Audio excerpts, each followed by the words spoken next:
Hello and welcome to our particle swarm optimization simulation. And in this tutorial, we are going to give a walkthrough of this entire game, what we have made. And before we begin, I want to clarify that we decided to work on PSO to focus on bird flocking system and to see how the patterns of birds are formed and how they can be disrupted if there's a predator around, and how global points such as adding food sources can act as global optimum positions. Let's run the game. The first thing that we come across is the home screen, and it gives us two options to either play or for instructions. Let's go to instructions first.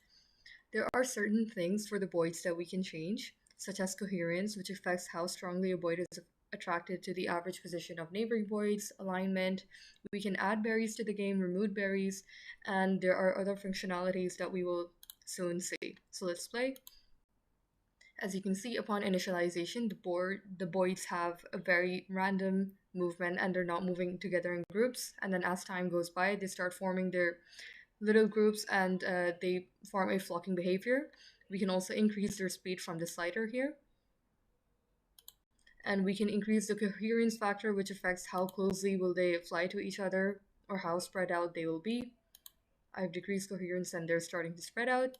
I can also control their alignment, which affects how they're going to follow the alignment of other particles.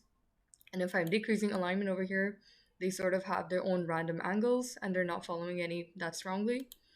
I can increase the number of voids from here. And they will also soon form a pattern, but for now I'm decreasing them. Let's start to add some global points such as berries and see how this influences their behavior. I'm adding berries randomly around the entire game to see how it works. As you can see, the voids are flying across berries and they're also forming their own patterns at the same time. This is a balance between exploration and exploitation so that they don't converge at a single global optimal point, but they continue to explore other spaces as well.